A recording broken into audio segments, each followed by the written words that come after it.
So you hear the term direct variation, and you're like, what?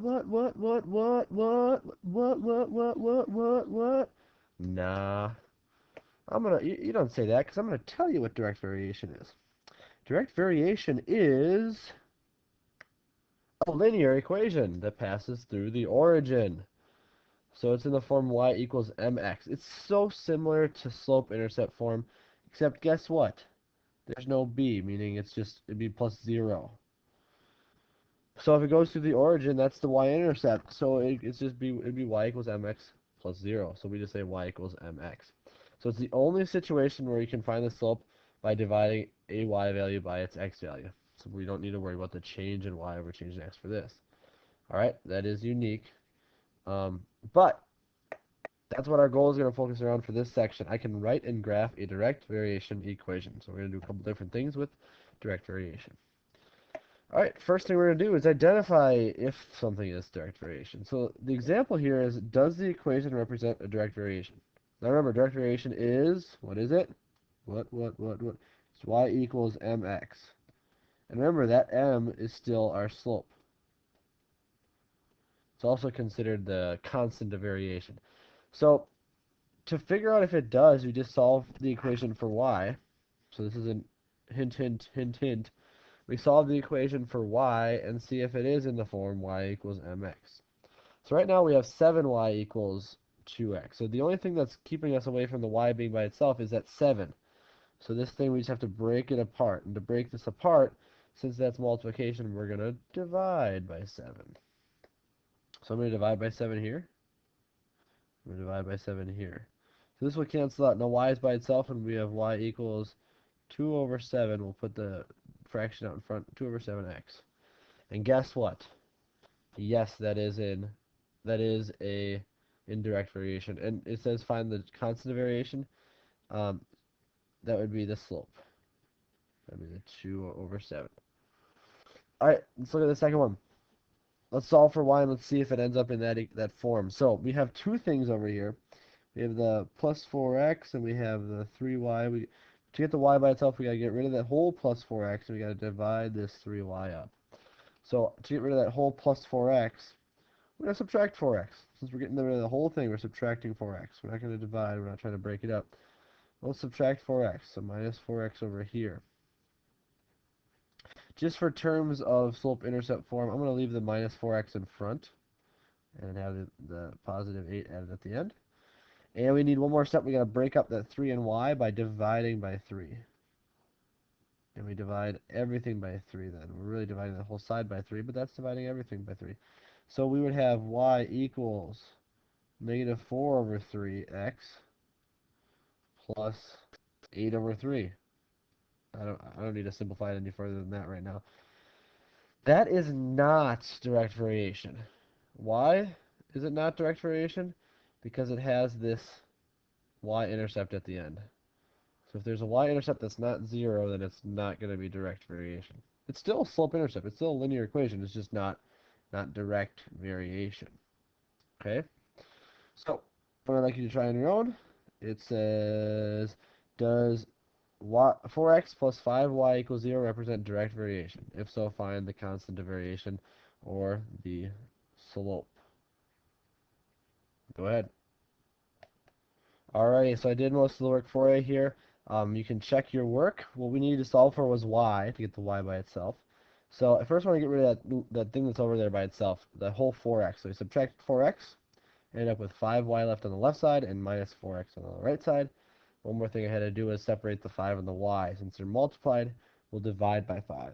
And do that on the right side, and you end up with y equals negative 4x plus negative 4 over 5x. And that would, yes, it would be direct variation. And the slope or the constant of variation is negative 4 over 5. All right, moving on. Let's take a look at a different situation. How do we write a direct variation equation? So here's an example. Suppose y varies directly with x. So if it says it varies directly, that means, hey, it's going to be direct variation. So that's just saying that it's going to be direct variation.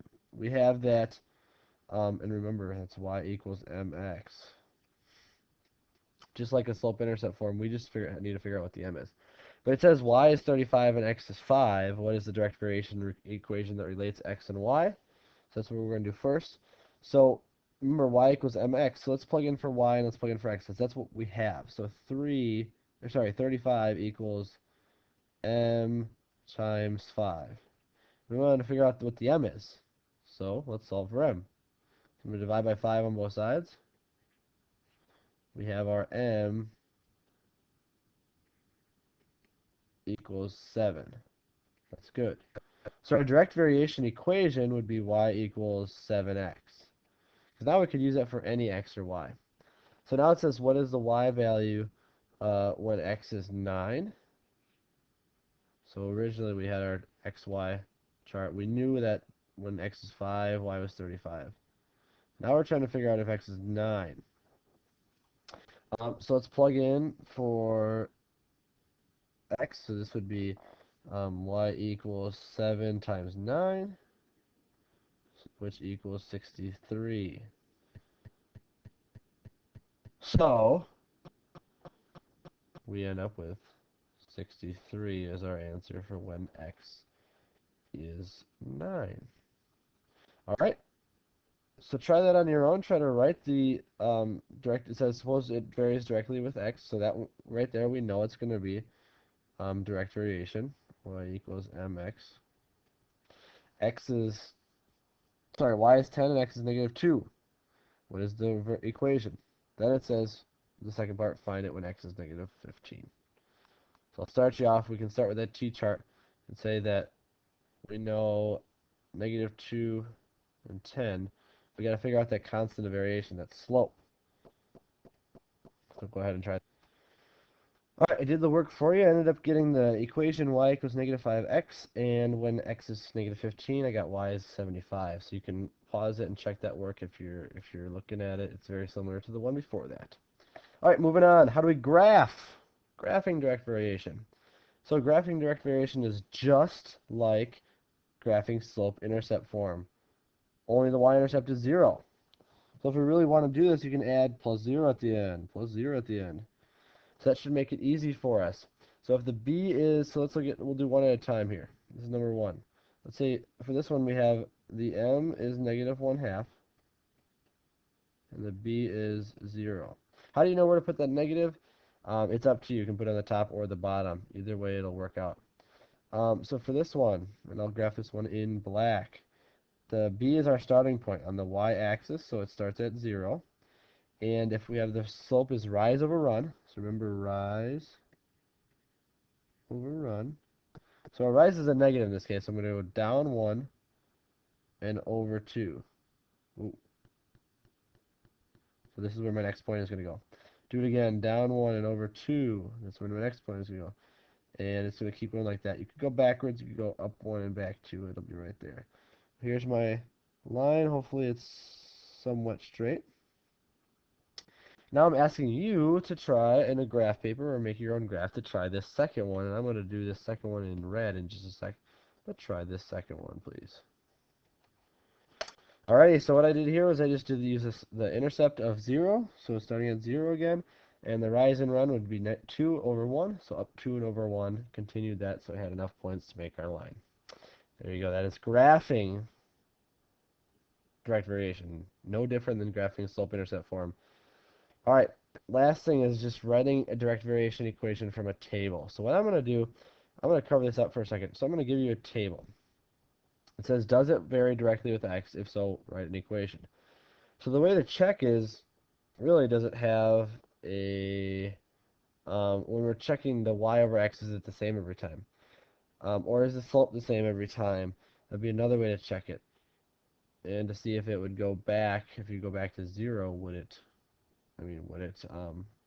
be 0, 0. So what we're going to do is just check the y over the x. And I told you the y over the x, this is only for direct variation equations that you can do this for the slope.